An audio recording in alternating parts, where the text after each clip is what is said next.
Kumusta kayong lahat? Ako si Aina.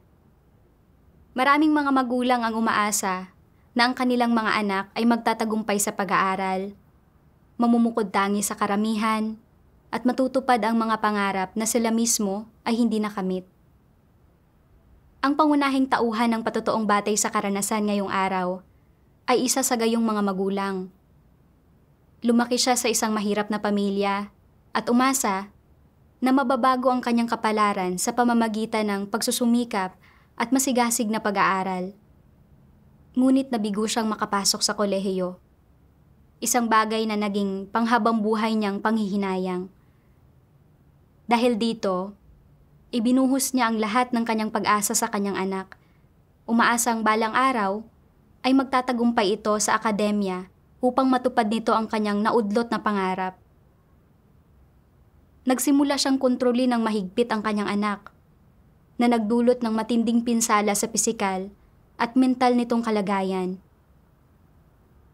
Kalaunan, tinanggap niya ang gawain ng Diyos sa mga huling araw. Sa pamamagitan ng pagbabasa ng mga salita ng Diyos, natuklasan niya ang ugat ng kanyang pagdurusa at nakita ang tamang landas ng pagsasagawa kung paano dapat tratuhin ng maayos ang kanyang anak. Paano niya nabitiwan ang mahigpit niyang mga inaasahan sa kanyang anak? Ano nga ba talaga ang mali sa paglalagay ng matataas na inaasahan sa isang anak? Halina't sabay-sabay nating pakinggan ang kanyang kwento. Ang pamagat ng artikulo ay, "Hindi na mataas ang inaasahan ko sa aking anak."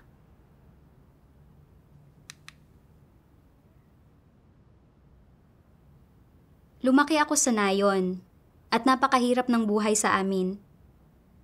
Naiinggit ako sa buhay ng mga taong nakatira sa lungsod at nadama kong sa pamamagitan lamang ng pag-aaral ng mabuti, pagpasok sa unibersidad, at pagkakaroon ng matatag na trabaho, na matatakasan ko ang buhay ng pagtatrabaho sa bukid mula Bukang Liwayway hanggang Takip Silim. Noong nag-aaral pa ako, inilaan ko ang sarili ko sa pag-aaral. Kahit na nagpapahinga ang iba, patuloy akong nag-aaral. Sa katapusan ng linggo, hindi ako umuwi dahil natatakot ako na ang pag-uwi ko ay makaaapekto sa pag-aaral ko. Pero hindi nangyari ang mga bagay ayon sa gusto ko. Gaano man ako nagsumikap na mag-aral, hindi pa rin tumaas ng husto ang mga marka ko. 2 beses kong inulit ang school year, pero hindi pa rin ako nakapasok sa unibersidad. At bilang resulta, nagkaroon ako ng matinding insomnia. Matapos bumagsak sa entrance exam para sa kolehiyo, nakaramdam ako ng labis na kahihiyan. At hindi ako lumabas ng bahay sa loob ng mahigit 6 na buwan. Pagkatapos magpakasal, nagsimula kaming mag-asawa ng negosyo sa bahay. Kahit na nagtatrabaho kami mula Bukang Liwayway hanggang Takip Silim araw-araw, hindi kami kumita ng malaki. Matapos isilang ang anak namin, nang makita ko kung gaano siya katalino at ka-cute. Naisip ko, dahil hindi natupad ang mga hangarin ko, kailangang siguraduhin kong makakapag-aral ng maigi ang anak ko at makakapasok sa isang unibersidad sa hinaharap, makakahanap ng respetadong trabaho at magiging bukod tangi sa karamihan.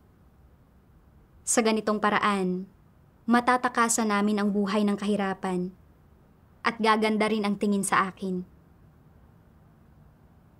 Noong bata pa ako, dahil marami kaming magkakapatid, walang oras ang mga magulang ko para pangasiwaan ang pag-aaral namin na humantong sa mahinang pundasyon ko sa akademya. Kailangan kong mag-focus sa edukasyon ng anak ko mula sa murang edad at siguraduhing matatag ang pundasyon niya. Kaya, sa tuwing nakakakita ako ng libro na maaaring makapagpabuti sa mga marka niya, binibili ko ito para sa kanya. Minsan, pag-uwi ng anak ko galing sa paaralan at gustong maglaro saglit, sinasabi ko sa kanya, "Kung hindi ka mag-aaral ng mabuti ngayon, magiging mahirap ang trabaho mo sa hinaharap at mamaliitin ka ng iba. gaya namin. Nakakapagod kaya iyon? Para kanino ba ako nagsusumikap magtrabaho araw-araw? Hindi ba't para sa iyo lahat ito? Pero hindi ka pa rin nagsisikap. Dahil wala ng pagpipilian at tubiling umaalis ang anak ko at gumagawa ng takdang aralin niya. Kahit natapos na siya, hindi ko pa rin siya pinapayagang maglaro. Sa halip, binibigyan ko siya ng mas maraming pang takdang aralin. Naniniwala ako na kung babasahin mo ang isang libro ng 100 beses, magiging maliwanag ang kahulugan nito. Kaya tuwing umaga, pinapabangon ko siya ng kalahating oras na mas maaga para isaulo ang mga aralin niya. Kapag ayaw niyang mag-aral at nagmamaktol siya, sinisigawan ko siya at sinisermonan. Araw-araw, para akong isang spring na mahigpit na ipinilipit, na hindi kailanman nangangahas magpahinga. Sa tuwing susuway ng kahit kaunti ang anak ko, pinapagalitan ko siya. Bakit ba hindi ka nakikinig? Nagsusumikap ako ng todo araw-araw, binabantayan ang pag-aaral mo, ipinaglalaba ka at ipinagluluto ka kapag pumapasok ka sa paaralan, at kailangan pang magtrabaho para kumita ng pera, para mabilhan ka ng maayos na pagkain. Para kanino ko ba ginagawa ang lahat ng ito? Hindi ba't para magkaroon ka ng magandang kinabukasan? Kung hindi ka makikinig sa akin at hindi ka mag-aaral ng mabuti, pagsisisihan mo ito balang araw. Natakot ako na kapag nagsimula siyang maglaro, hindi na siya makakapag-focus. Kaya, hindi ko siya pinapayagang lumabas para maglaro. Minsan, kahit na isinasama ko siya sa labas, iyon ay para lang bumisita sa tindahan ng mga libro. Binabantayan ko siya ng malapitan. Hindi umaalis sa tabi niya. Hinihimok siyang mag-aral at nagpatuloy ang ganitong gawi kahit na pagkatapos niyang makapasok sa middle school. Noong nasa middle school na ang anak ko, ang baba ng mga marka niya sa English. Kaya naisip kong kailangan ko muna itong matutunan. Paano ko ba siya matuturuan kung hindi ganito? Naniniwala ako na kapag mataas ang mga marka niya sa lahat ng subject, ay saka lamang siya magkakaroon ng mas malaking pagkakataon na makapasok sa unibersidad. At sa pamamagitan lamang ng pagpasok sa unibersidad siya, maaaring magkaroon ng pagkakataong baguhin ang kapalaran niya. Kung kaya niyang maging bukod tangi, magdudulot din ito ng karangalan sa amin bilang mga magulang. Kahit na marami akong inaasikaso na nagpapahirap sa pag-aaral, nagsusumika pa rin ako. At pagkatapos kong makabisado ito, tinuturuan ko siya hanggang sa maintindihan niya. Nang makita ko kung gaano siya kabalisa araw-araw, ayaw makipag-usap, hindi ngumingiti, nakuba na sa murang edad, kulang sa sigla. Labis akong nasaktan. Pero alang-alang sa magandang kinabukasan niya, pakiramdam ko ay wala akong ibang magagawa, kundi ang patuloy na pilitin siya ng ganito. Sa huli, sa isang hindi primera klaseng unibersidad lamang nakapasok ang anak ko. Pakiramdam ko ay hindi makapagbibigay ng magandang kinabukasan ang pag-aaral sa isang hindi primera klaseng unibersidad, kaya pinag-aral ko siyang muli sa isang dekalidad na high school sa lungsod. Sa wakas, matapos ang lahat ng pagsusumikap ko, natanggap siya sa isang magandang unibersidad. Tuwang-tuwa at nagmamalaki ako. At pakiramdam ko ay parang iba na ako kumpara sa dati. Akala ko na hanggat makakapagtapos sa unibersidad at makakakuha ng isang matatag na trabaho ang anak ko, magagawa na niyang mamuhay ng masaya at komportable. At matatamasa ko rin ang mga benepisyo pagtanda ko. Pero, Hindi ko inasahan na hindi makakakuha ng graduation certificate ang anak ko dahil bumagsak siya sa CET-4 o College English Test Band 4 exam. Sinubukan namin ang lahat. Gumamit kami ng mga impluwensya at naghanap ng mga koneksyon. Pero wala pa rin nangyari. Naisip ko sa sarili ko, tapos na ang lahat ngayon. Wala na akong pag-asang umangat kaysa sa iba. Nauwi sa wala ang lahat ng mga taon ng pagsusumikap ko at talagang nawasak na ang lahat ng pag-asa ko. Pakiramdam ko ay gumuho ang mundo ko. Pagkatapos noon, puro pamumuna at reklamo na lang ang ginagawa ko sa anak ko. Ipinapakitang dismayado ako sa kanya dahil sa hindi niya pag-aaral ng mabuti at pagkabigong matugunan ang mga inaasahan ko. Punong-puno na siya sa pagbubunganga ko na ayaw na niyang umuwi sa bahay. Dahil walang diploma galing sa universidad ang anak ko, hindi siya makahanap ng trabaho. Kapag lumalabas ako, natatakot akong may makasalubong ako ng mga kakilalang maaaring magtanong, "Saan nagtatrabaho ang anak mo? Kumusta na ang pag-unlad niya?" Kapag nalaman ng iba na nag-aral sa isang universidad ang anak ko, pero wala siyang diploma, hindi ba't iisipin nila na parang hindi rin siya nag-aral sa isang universidad? Hindi ba't pagtatawanan nila ako?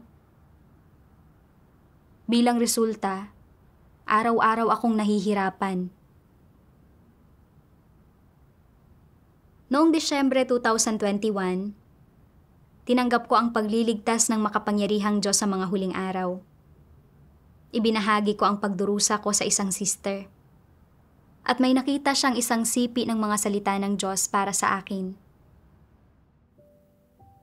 Kahit gaano pa di kasiya-siya para sa isang tao ang kanyang kapanganakan, pag-abot sa hustong pag-iisip o pag-aasawa, alam ng bawat isang dumaan na sa mga ito na hindi mapipili ng isang tao kung saan at kailan siya ipapanganak, ano ang hitsura niya, sino ang kanyang mga magulang, at sino ang kanyang kabiyak. Bagkos, tinatanggap lamang niya ang kalooban ng langit. Subalit kapag dumating na ang panahon upang mag-aruga ang mga tao ng susunod na henerasyon, kanilang ipinapasa ang lahat ng kanilang di natupad na mga pagnanais sa unang bahagi ng kanilang buhay sa kanilang mga anak. Umaasa na mapupunan ng kanilang mga supling ang lahat ng kabiguan na naranasan nila sa unang bahagi ng kanilang mga buhay. Kaya ang mga tao ay nagpapasasa sa lahat ng uri ng mga pantasya tungkol sa kanilang mga anak. Na ang kanilang mga anak na babae ay magiging nakamamanghang mga dilag, na ang kanilang mga anak na lalaki ay magiging makisig at maginoo, na ang kanilang mga anak na babae ay magkakaroon ng pinag-aralan at magkakaroon ng mga talento, at ang kanilang mga anak na lalaki ay magiging mga napakatalinong mag-aaral at nangungunang atleta. Na ang kanilang mga anak na babae ay magiging magiliw, mabait, at matino. At ang kanilang mga anak na lalaki ay magiging matalino, mahusay, at madaling makaramdam. Umaasa sila na mapababae o mapalalaki man ang kanilang mga anak. Igagalang ng mga ito ang nakatatanda sa kanila, magiging maalalahanin sa kanilang mga magulang, mamahalin at pupurihin ng lahat. Sa puntong ito, muling bumubukal ang pag-asa sa buhay at nag-aalab ang mga bagong simboyo sa puso ng mga tao. Alam ng mga tao na sila ay walang kapangyarihan at walang pag-asa sa buhay na ito, na hindi na sila magkakaroon ng ibang pagkakataon o ibang pag-asa na mamukod-tangi sa iba, at wala na silang magagawa kundi ang tanggapin ang kanilang mga kapalaran. At kaya, ibinubunto nila ang lahat ng kanilang inaasam, ang kanilang di natupad na mga ninanais at mithiin sa susunod na henerasyon. Umaasa na makakatulong sa kanila ang kanilang supling na makamit ang kanilang mga pangarap at matupad ang kanilang mga ninanais. Na ang kanilang mga anak na babae at mga anak na lalaki ay magdadala ng karangalan sa pangalan ng pamilya, magiging importante, mayaman o bantog. Sa madaling salita, nais nilang makita na namamayagpag ang tagumpay ng kanilang mga anak. Ang mga plano at pantasya ng mga tao ay perpekto. Hindi ba nila alam na ang bilang ng mga anak na mayroon sila, ang hitsura, mga kakayahan ng kanilang mga anak, at iba pa, ay hindi nila mapagpapasyahan na ni kapiraso ng mga kapalaran ng kanilang mga anak ay wala sa kanilang mga palad? Ang mga tao ay hindi mga Panginoon ng kanilang sariling kapalaran. Subalit umaasa sila na mababago nila ang mga kapalaran ng mas nakababatang henerasyon. Wala silang kapangyarihan na takasan ang kanilang sariling mga kapalaran. Subalit sinusubukan nilang kontrolin ang mga kapalaran ng kanilang mga anak na babae at lalaki. Hindi kaya nasosobrahan ang tiwala nila sa kanilang mga sarili? Hindi ba ito kahangalan at kamangmangan ng tao? Pagkatapos kong basahin ang mga salita ng Diyos, lubhang naantig ako. Kinokontrol ng Diyos ang kapalaran ng mga tao. Anumang pamamaraan ang gamitin ng mga tao, o gaano man kalaki ang halagang ibayad nila, hindi nila matatakasan ang mga pagsasaayos ng Diyos para sa mga kapalaran nila. Naalala ko noong bata pa ako, hindi ako kontento sa buhay ng pamilya ko. Gusto kong baguhin ang kapalaran ko sa pamamagitan ng kaalaman. Nang mawasak ang sarili kong mga mithiin, ipinasa ko sa anak ko ang mga inaasam ko. Hinihiling na matupad niya ang mga hangarin kong magtagumpay. Para makamit ko ang mga layon ko, mahigpit kong kinontrol ang anak ko. Pinaplano kung paano siya dapat mag-aral sa bawat nakalaang oras. Kahit sa katapusan ng linggo, hindi ko siya pinapayagang lumabas para maglaro. Kung lalabas man siya, sa tindahan ng libro lang siya pwedeng pumunta. Sinubaybayan ko siya ng maigi, at kapag hindi siya nag-aaral ng mabuti, pinapalo ko siya o pinapagalitan. Sa takot na kung hindi niya gagalingan, hindi siya makakapasok sa isang magandang unibersidad at hindi iyon makabubuti sa imahe ko. Ipinilit ko ang lahat ng sarili kong inaasahan sa kanya na naging dahilan para mamuhay siya ng labis na napipigilan, na lubhang nakasama sa pisikal at mental na kalusugan niya, at namuhay rin akong may matinding paghihirap at pagod. Mula sa mga salita ng Diyos, naunawaan ko na ang Diyos ang namumuno sa kapalaran ng tao, at kahit anong pagsisikap ng mga tao, hindi nila ito mababago. Pero palagi kong gustong kumawala mula sa kataas-taasang kapangyarihan ng Diyos para baguhin ang kapalaran ko at ng anak ko sa pamamagitan ng kaalaman at para makamit ang layo na umangat kaysa sa iba. Bagaman nagbayad ako ng malaking halaga, sa huli, salungat sa mga kahilingan ko ang nangyari. Hindi ko nga makontrol ang sarili kong kapalaran, pero gusto kong baguhin ang sa anak ko. Napakayabang, palalo, mapagmataas, hangal, at mangmang ko. Naalala ko minsan may kapitbahay ako na kahit mababa lang ang pinag-aralan, ay naging amo at kumita ng maraming pera. Limitado lang din ang pinag-aralan ng pamangkin ko, pero nagawa niyang kumita ng maraming pera sa pamamagitan ng pagpapatakbo ng sarili niyang negosyo ng electronics, at namuhay siya ng mas marangya kaysa sa maraming taong may mga diploma at kaalaman. Mayroon ding isang nakababatang brother mula sa nayon ko. Bagaman, nakapasok siya sa universidad, nagkaroon siya ng depresyon pagkatapos niyang magtapos. Ayaw na niyang makipag-usap sa iba.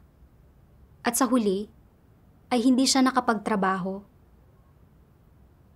Dati, hindi ko nauunawaan ang kataas-taasang kapangyarihan ng Diyos at lagi kong sinusubukang kumawala na nakapinsala sa sarili ko at sa anak ko. Ngayon, napagtanto ko ng mali ako. Kaya nanalangin ako sa Diyos. Diyos ko, handa akong ipagkatiwala ang anak ko sa iyong mga kamay. Ano man ang mangyari sa hinaharap, handa akong magpasakop sa iyong kataas-taasang kapangyarihan at mga pagsasaayos. Simula noon, hindi ko na pinagalitan ang anak ko o sinimangutan. Tumigil na rin siya sa pag-iwas sa akin, gaya ng ginawa niya dati. Nang maglaon, nang makasalubong ko sa kalye ang isang kaibigan ko at magtanong siya tungkol sa trabaho ng anak ko, sumama pa rin ang loob ko. Hindi ako naglakas loob na sabihin ang totoo. Nag-alala ako kung ano ang magiging tingin niya sa akin at nakaramdam ako ng matinding kahihiyan. Kalaunan ay naisip ko, pakiramdam ko ay kaya ko nang bitawan ang sitwasyon ng anak ko. Pero bakit sumasama pa rin ang loob ko kapag binabanggit ito ng iba? Nabasa ko ang mga salitang ito ng Diyos. Sa proseso ng pagkatuto ng tao ng kaalaman, ginagamit ni Satanas ang lahat ng paraan, maging ito man ay pagkukuwento, simpleng pagbibigay sa kanila ng ilang individual na piraso ng kaalaman, o pagpapahintulot sa kanila na masapatan ang kanilang mga pagnanais o ambisyon. Sa anong daan ka nais akayin ni Satanas? Iniisip ng mga tao na walang mali sa pagkatuto ng kaalaman, na ito ay ganap na natural. Upang ilagay ito sa paraang nakakaakit pakinggan, ang magtaguyod ng matatayog na mithiin o ang magkaroon ng mga ambisyon ay pagkakaroon ng mga hangarin, at ito dapat ang tamang landas sa buhay. Hindi ba mas maluwalhating paraan para sa mga tao na mabuhay kung matutupad nila ang kanilang sariling mga mithiin o matagumpay na makapagtatag ng isang karera sa kanilang buhay? Sa paggawa ng mga bagay na ito, hindi lamang mapararangalan ng isang tao ang sariling mga ninuno, bagkus ay maaari ring mag-iwan ng isang tatak sa kasaysayan. Hindi ba ito isang mabuting bagay? Ito ay isang mabuting bagay sa mga mata ng mga taong makamundo, at sa kanila ay dapat itong maging angkop at positibo. Si Satanas ba, gayunpaman, kasama ang masasamang motibo nito, ay dinadala lang ang mga tao sa ganitong uri ng daan at pagkatapos ay ganoon na lamang? Siyempre hindi. Sa katunayan, gaano man katayog ang mga mithiin ng tao, gaano man kamakatotohanan ang mga pagnanais ng tao, o gaano man maaaring kaangkop ang mga ito, ang lahat ng ninanais matamo ng tao, ang lahat ng hinahanap ng tao, ay hindi mapaghihiwalay na nauugnay sa dalawang salita. Ang dalawang salitang ito ay lubhang mahalaga sa buhay ng bawat tao. At ang mga ito ay mga bagay na binabalak na ikintal ni Satanas sa tao. Ano ang dalawang salitang ito? Ang mga ito ay kasikatan at pakinabang. Gumagamit si Satanas ng isang napakabanayad na paraan. Isang paraan na lubos na naaayon sa mga kuro-kuro ng mga tao at na hindi masyadong agresibo para magdulot sa mga tao na tanggapin nila nang hindi nila namamalayan ang mga gawi at batas nito upang manatiling buhay, makagawa ng mga layon sa buhay at direksyon sa buhay, at magtaglay ng mga adhikain sa buhay. Gaano man tila kataas pakinggan ang mga salitang ginagamit ng mga tao para pag-usapan ang mga adhikain nila sa buhay, ang mga adhikain na ito ay mahigpit na nauugnay sa kasikatan at pakinabang. Ang lahat ng hinahabol ng sino mang dakila o sikat na tao. O, sa katunayan, ng sino mang tao, sa buong buhay niya, ay nauugnay lang sa dalawang salitang ito: kasikatan at pakinabang. Iniisip ng mga tao na sa sandaling magkaroon sila ng kasikatan at pakinabang, may kapital sila na magagamit nila para magtamasa ng mataas na katayuan at malaking kayamanan at upang magsaya sa buhay. Iniisip nila na sa sandaling mayroon na silang kasikatan at pakinabang, may kapital na silang magagamit para maghangad ng kasiyahan at makibahagi sa walang pakundangang pagtatamasa ng laman. Alang-alang sa kasikatan at pakinabang na ito na ninanais nila, ang mga tao ay kusang loob, hindi man namamalayan, na ibinibigay kay Satanas ang kanilang mga katawan, puso, at maging ang lahat ng mayroon sila, kasama na ang kanilang kinabukasan at kapalaran. Ginagawa nila ito ng walang pag-aatubili. Niwala ni isang sandali ng pagdududa at hindi kailanman natutunan na bawiin ang lahat ng minsang mayroon sila. Mapapanatili ba ng mga tao ang anumang kontrol sa kanilang mga sarili sa sandaling isuko na nila ang kanilang sarili kay Satanas at maging tapat dito sa ganitong paraan? Tiyak na hindi. Sila ay ganap at lubos na kontrolado ni Satanas. Sila ay ganap at lubos na nalugmok sa isang putikan at hindi magawang mapalaya ang kanilang mga sarili. Kapag ang isang tao ay nasadlak sa kasikatan at pakinabang, hindi na nila hinahanap ang kung ano ang maliwanag, ang makatarungan, o ang mga bagay na iyon na maganda at mabuti. Ito ay dahil, para sa mga tao, masyadong malakas ang pang-aakit ng kasikatan at pakinabang. Ang mga ito ay mga bagay na pwedeng hangarin ng mga tao nang walang katapusan sa buong buhay nila at maging sa magpasawalang hanggan. Hindi ba't ito ang aktwal na sitwasyon? Ginagamit ni Satanas ang kasikatan at pakinabang upang kontrolin ang isipan ng mga tao, hanggang sa ang tanging maisip ng mga tao ay kasikatan at pakinabang. Nagsusumikap sila para sa kasikatan at pakinabang. Nagdaranas ng mga paghihirap para sa kasikatan at pakinabang. Nagtitiis ng kahihiyan para sa kasikatan at pakinabang. Nagsasakripisyo ng lahat ng mayroon sila para sa kasikatan at pakinabang. At gagawa ng kahit anong paghuhusga o pagpapasya para sa kasikatan at pakinabang. Sa ganitong paraan, iginagapos ni Satanas ang mga tao gamit ang kadenang hindi nakikita at suot-suot ang mga kadenang ito, wala silang lakas ni tapang na iwaksi ang mga ito.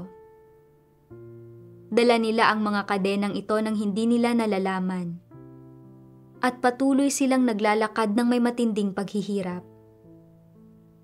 Alang-alang sa kasikatan at pakinabang na ito, lumalayo ang sangkatauhan sa Diyos at ipinagkakanulo siya at lalo silang nagiging buktot. Sa ganitong paraan, sa makatwid, sunod-sunod na nawawasak ang mga henerasyon sa gitna ng kasikatan at pakinabang ni Satanas. Mula sa mga salita ng Diyos, naunawaan ko na ginagawang tiwali ni Satanas ang mga tao sa pamamagitan ng katanyagan at pakinabang, na hinihikayat silang hangarin lamang ang mga bagay na ito at maniwala na hanggat mayroon silang katanyagan at pakinabang, nasa kanila na ang lahat at magiging masaya ang buhay nila. Ganito ang naging pananaw ko. Namuhay ako ayon sa mga batas ni Satanas para sa pananatiling buhay. Tulad ng, kayang baguhin ng kaalaman ang iyong kapalaran. Kayang lumikha ng tao ng isang kaaya-ayang sariling bayan gamit ang sarili niyang mga kamay. At maliliit ang ibang paghahangad. Ang mga libro ang nakahihigit sa lahat ng ito. Naalala ko noong bata pa ako, mahirap ang pamilya ko at minamaliit kami ng mga tao. Nang makita ko ang nakatatanda kong pinsan na nagmamaneho ng kotse pabalik mula sa lungsod at hinangaan siya ng lahat sa nayon, nakaramdam ako ng matinding inggit.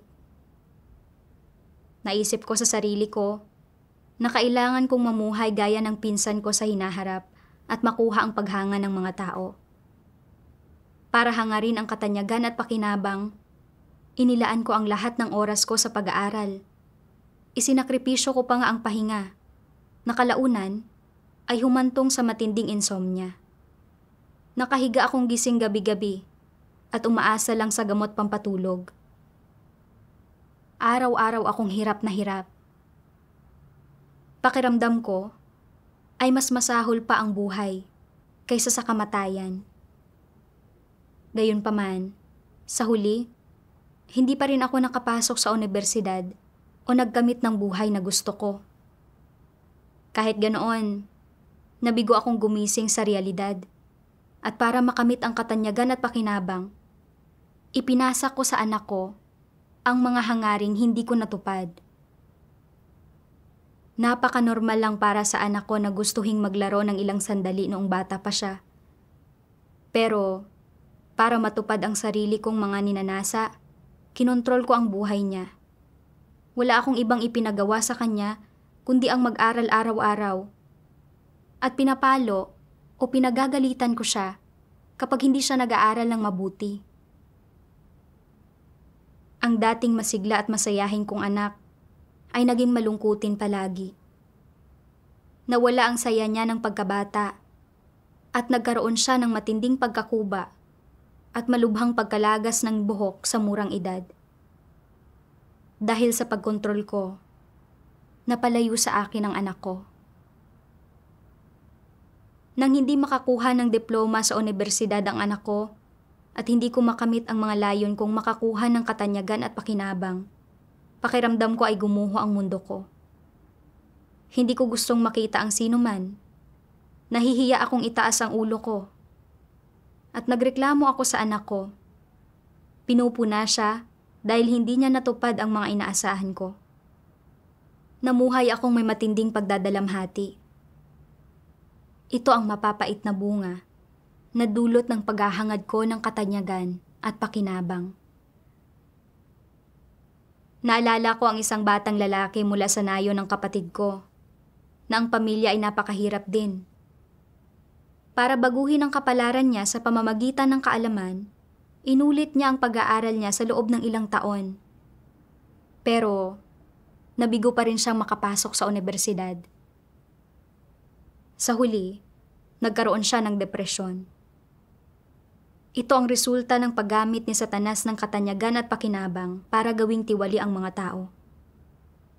Pinagnilayan ko kung paano ako namuhay ayon sa pilosopiya ni Satanas na tinatrato ang katanyagan at pakinabang bilang mga layon ko sa buhay. Sa pamamagitan ng desperadong pagugol ko ng sarili ko para sa mga layong ito, sa huli ay napinsala ko ang anak ko at ang sarili ko. Ayaw ko nang magdusa mula sa pamiminsala ni Satanas at handa na akong magpasakop sa kataas-taasang kapangyarihan at mga pagsasaayos ng Diyos. Pagkatapos, nabasa ko ang mga salitang ito ng Diyos. Una sa lahat, tama ba o mali itong mga hinihingi at mga pamamaraan ng mga magulang sa kanilang mga anak? Mali ang mga ito. Kung gayon, sa huli, Ano ang ugat ng problema pagdating sa mga pamamaraang ito na ginagamit ng mga magulang sa kanilang mga anak? Hindi ba't ito ang mga ekspektasyon ng mga magulang para sa kanilang mga anak? Sa loob ng personal na kamalayan ng mga magulang, iniisip, pinaplano, at itinatakda nila ang iba't ibang bagay tungkol sa kinabukasan ng kanilang mga anak. At bilang resulta, nagkakaroon sila ng mga ganitong ekspektasyon. Sa udyok ng mga ekspektasyong ito, iginigiit ng mga magulang na mag-aral ng iba't ibang kasanayan ang kanilang mga anak, na mag-aral ang mga ito ng teatro at sayaw, o sining, at iba pa. Iginigiit nila na ang kanilang mga anak ay maging mga individual na may mahuhusay na talento, at para ang mga ito ay maging mga nakatataas, hindi mga nakabababa. Iginigiit nila na maging mga opisyal na may mataas na ranggo ang kanilang mga anak at hindi maging mga kawal lamang. Iginigiit nila na ang kanilang mga anak ay maging manager, CEO, at executive na nagtatrabaho para sa mga nangungunang 500 kumpanya sa buong mundo at iba pa. Ang lahat ng ito ay mga personal na ideya ng mga magulang. Ngayon, bago sila umabot sa hustong gulang, may ideya ba ang mga anak sa nilalaman ng mga ekspektasyon ng kanilang mga magulang? Wala silang anumang ideya sa mga bagay na ito, hindi nila nauunawaan ang mga ito. Ano ba ang nauunawaan ng maliliit na bata? Nauunawaan lamang nila ang pagpunta sa paaralan para matutong magbasa, ang pag-aaral ng mabuti, at ang pagiging mga mabait at masunuring bata. Mabuti naman ang paggawa ng mga ito. Ang pagpunta sa paaralan para pumasok sa mga klase ayon sa nakatakdang schedule nila at pag-uwi sa bahay para tapusin ang kanilang takdang aralin. Ito ang mga bagay na nauunawaan ng mga bata. Ang iba pang nauunawaan nila ay pawang paglalaro, pagkain, pantasya, pangarap, at iba pa. Bago sila umabot sa hustong gulang, ang mga anak ay walang konsepto sa lahat ng di nalalamang bagay sa kanilang mga landas sa buhay at wala rin silang nakikinita tungkol sa mga ito. Ang lahat ng bagay na nakikinita o napagpapasyahan kapag nasa hustong gulang na ang mga anak na ito ay nagmumula sa kanilang mga magulang.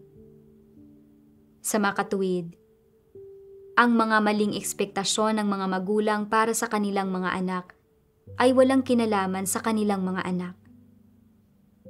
Kailangan lamang na makilatis ng mga anak ang diwa ng mga ekspektasyon ng kanilang mga magulang. Ano ang batayan ng mga ekspektasyong ito? Saan nagmumula ang mga ito? Nagmumula ang mga ito sa lipunan at sa mundo. Ang layon ng lahat ng ekspektasyong ito ng magulang ay upang matutong umangkop ang mga anak sa mundo at sa lipunang ito, upang ang mga ito ay hindi maitiwalag ng mundo o ng lipunan, at upang ang mga ito ay magkaroon ng posisyon sa lipunan, makakuha ng permanenteng trabaho, magkaroon ng matatag na pamilya, at magandang kinabukasan.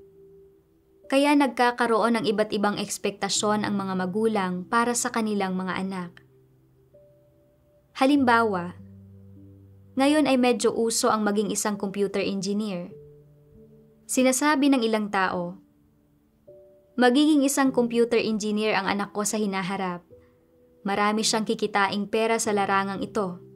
May dala-dala siyang computer buong araw, gumagawa ng mga gawaing pang-computer engineering. Magiging maganda rin ang imahe ko kung magkagayon.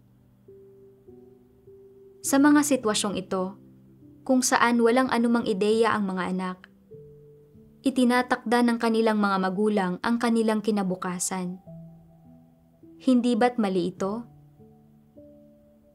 Ang mga inaasam ng kanilang mga magulang sa mga anak nila ay ganap na nakabatay sa kung paano tinitingnan ng isang taong nasa hustong gulang ang mga bagay-bagay, pati na rin sa mga pananaw, perspektiba, at mga kagustuhan ng isang taong nasa hustong gulang na tungkol sa mga usapin ng mundo. Hindi ba't pansariling saloobin lang ito? Kung pagagandahin mo ang pagsasalarawan dito, maaari mong sabihin na pansariling saloobin lang ito. Ngunit ano ba talaga ito? Ano ang iba pang pakahulugan dito? Hindi ba't ito ay pagiging makasarili? Hindi ba't ito ay pamimilit? Gusto mo ang kung anong trabaho at propesyon. Nasisiyahan kang mamuhay ng may matatag na posisyon at mamuhay ng magara. Naglilingkod bilang opisyal o bilang isang mayamang tao sa lipunan. Kaya ipinagagawa mo rin sa mga anak mo ang mga bagay na iyon, na maging ganoong klase rin sila ng tao, at na tahakin nila ang ganoong uri ng landas. Ngunit masisiyahan ba silang mamuhay sa gayong kapaligiran at magtrabaho ng ganoon sa hinaharap? Nababagay ba sila sa ganoon? Ano ang tadhana nila? Ano ang mga pagsasaayos at kapasyahan ng Diyos sa kanila? Alam mo ba ang mga bagay na ito? May ilang taong nagsasabi na, wala akong pakialam sa mga bagay na iyon. Ang mahalaga ay ang mga bagay na gusto ko bilang kanilang magulang. Mag-aasam ako para sa kanila batay sa sarili kong mga kagustuhan. Hindi ba't masyadong makasarili iyon? Masyadong makasarili ito. Kung pagagandahin ang pagsasalarawan dito, ito ay pansariling saloobin lang. Ito ay pagpapasya ng sila lamang. Pero ano ba ito? Sa realidad, ito ay sobrang makasarili. Hindi isinasaalang-alang ng mga magulang na ito ang kakayahan o mga talento ng kanilang mga anak. Wala silang pakialam sa mga pagsasaayos ng Diyos sa bawat tadhana at buhay ng tao. Hindi nila isinasaalang-alang ang mga bagay na ito.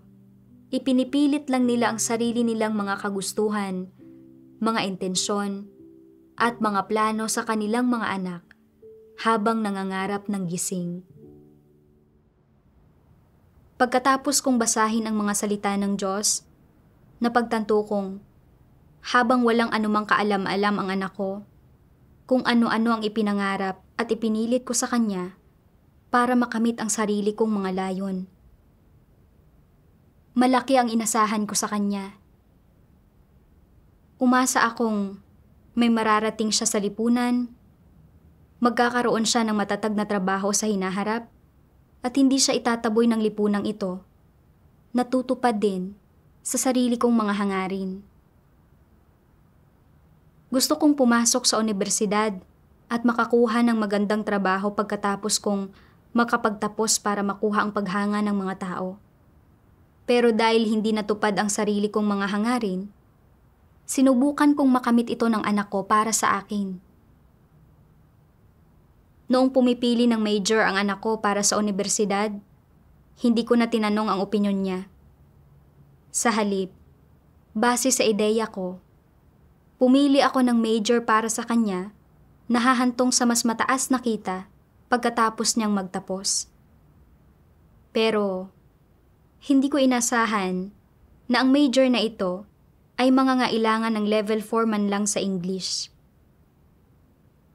Mahina ang mga kasanayan ng anak ko sa wika. At palagi siyang bumabagsak sa level 4 English exam. Sa huli, ay nabigo siyang makuha ang kanyang diploma. Dahil hindi naabot ng anak ko ang mga inaasahan ko, nagreklamo ako sa kanya at pinuna ko siya na nagdulot ng matinding pasakit sa kanya. Hindi ko kailanman naisip kung ang mga kahilingan ko ay kaya ba niyang makamit, kung kakayanin ba niya ang mga ito, o kung ano ba talaga ang gusto niya, o saan ba siya magaling. Lagi kong ipinangangarap at ipinipilit sa kanya ang sarili kong mga kagustuhan, plano, at pagnanais. Tila para sa kapakanan niya ang lahat ng ginawa ko. Para magkaroon siya ng magandang trabaho at may marating siya sa lipunan pagkatapos niyang makapagtapos. Pero ang totoo, ito ay para matugunan ang labis na pagnanais kong tingalain ng iba. Malinaw na napakamakasarili ko. Nang maglaon, nabasa ko ang isa pang sipi ng mga salita ng Diyos at nakahanap ako ng paraan ng pagsasagawa. Sabi ng makapangyarihang Diyos, sa pamamagitan ng pagsusuri sa diwa ng mga ekspektasyon ng mga magulang para sa kanilang mga anak, makikita natin na ang mga ekspektasyong ito ay makasarili, nasalungat ang mga ito sa pagkatao, at higit pa rito, ay walang kinalaman ang mga ito sa mga responsibilidad ng mga magulang. Kapag nagpapataw ang mga magulang ng iba't ibang ekspektasyon at hinihingi sa kanilang mga anak, hindi nila tinutupad ang kanilang mga responsibilidad. Kung gayon, ano nga ba ang kanilang mga responsibilidad?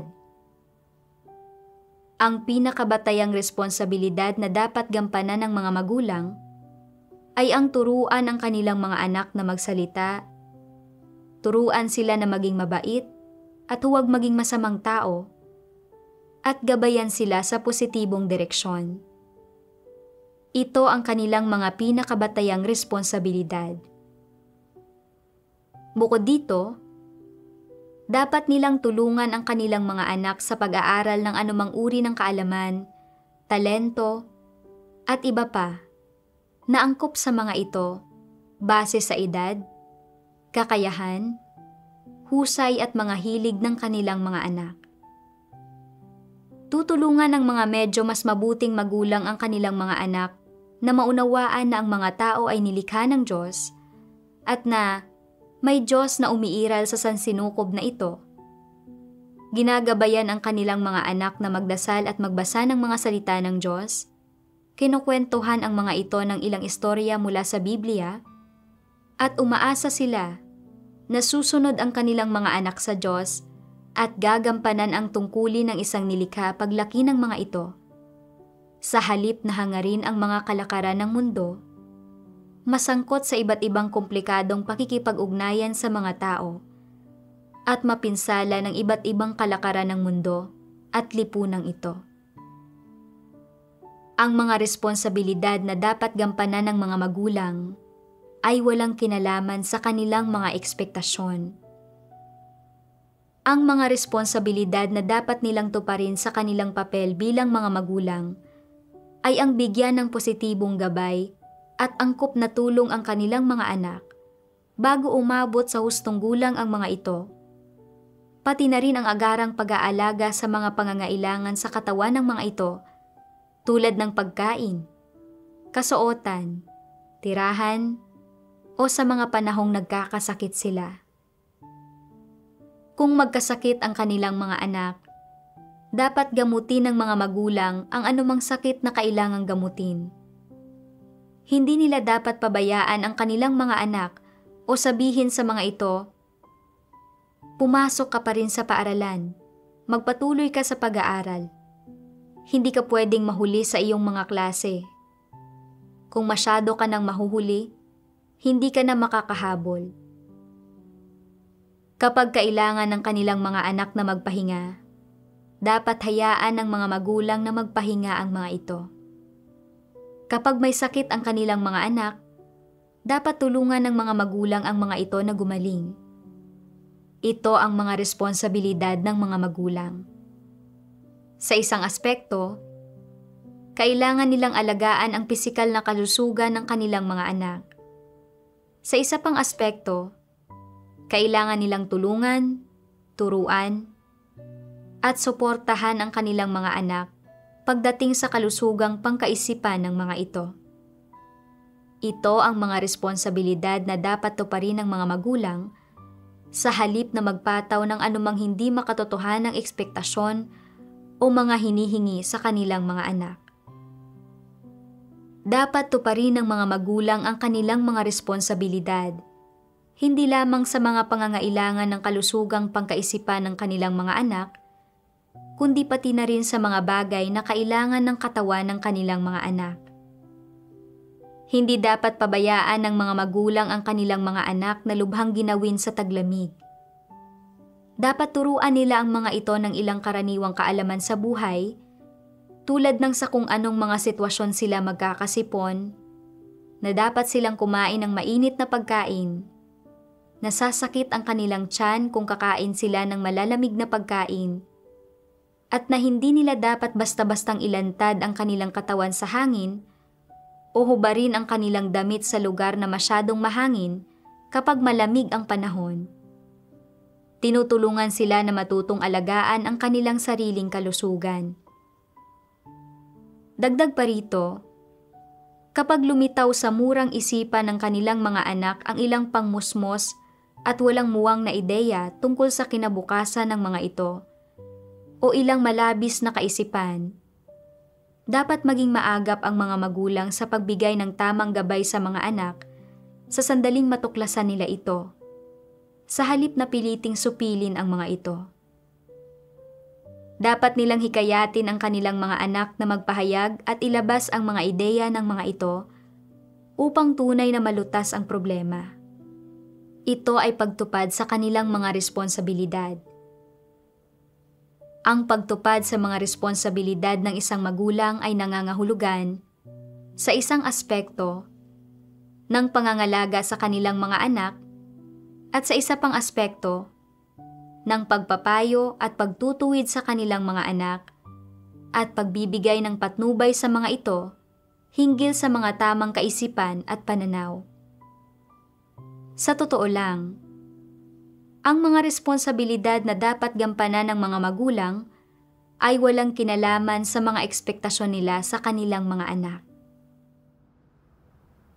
Pagkatapos kong basahin ang mga salita ng Diyos, natutunan ko kung paano pakitunguhan ang mga anak natin.